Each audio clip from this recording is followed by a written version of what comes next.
Marcus Livius Salinator, Consul in 219 and 207 BCE, Censor in 204 BCE.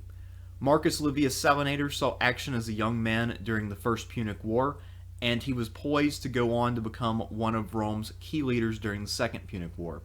He was elected consul in 219 alongside of the same Paulus who died at Cannae in 216.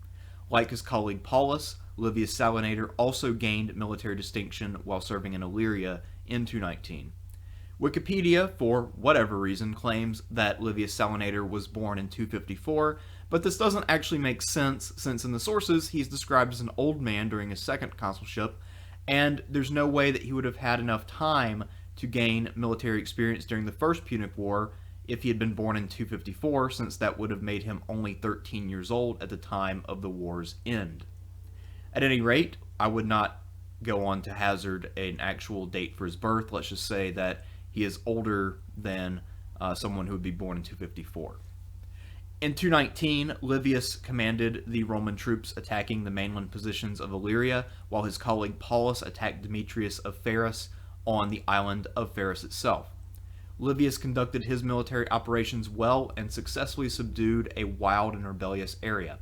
However, he was tried and convicted for embezzling the booty from the war when he returned to Rome, and he retired in disgrace. He returned to public life officially in 210 and came full circle when he was elected consul for the second time in 207. Rome by this time knew that Hasdrubal's army, which had been defeated by the future Scipio Africanus, was on its way to Italy.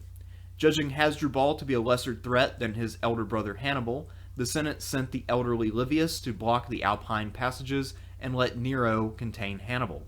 When Hasdrubal landed in Italy, he found Livius waiting for him, and seems to have strongly considered attacking his army, but Livius, who had the weaker force, slowly retreated south. Unexpectedly, in one of the most brilliant moves of the war, Nero arrived with the other consular army, having hoodwinked Hannibal and made haste to the north.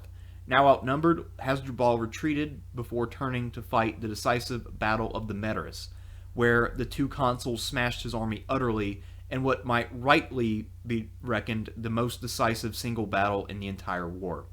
Assessing credit for the battle and campaign is somewhat tricky business. Both consuls behaved competently, but ultimately it was Nero's lightning reaction and forced march to the news that the Barcids were planning to rendezvous, and the resulting concentration of force that carried the day. Given the command reforms following the disastrous system of having the consuls alternating command every other day, one of the two men must have been in charge, and given that Nero had the larger force and had no large stain on his record, it's pretty reasonable to assume that the commander was Nero. Livius, whatever his role, was regarded well for his conduct, and he was rewarded. In 204, he and Nero were elected together as censors, which was Rome's highest office, and this shows that his role in the Metaurus had erased any misgivings that people had about his earlier corruption. Livius earned his agnomen Salinator for pushing through a salt tax against Nero's opposition. So Salinator is actually somewhat of a mocking nickname. Still angry about his earlier disgrace, Livius tried to pursue his vendetta against his political rivals, which Nero did his best to combat. So, ironically, the newly named Salinator was salty. Stories of political redemption in Roman history are rare, and that is why I chose to include Livius Salinator in this series.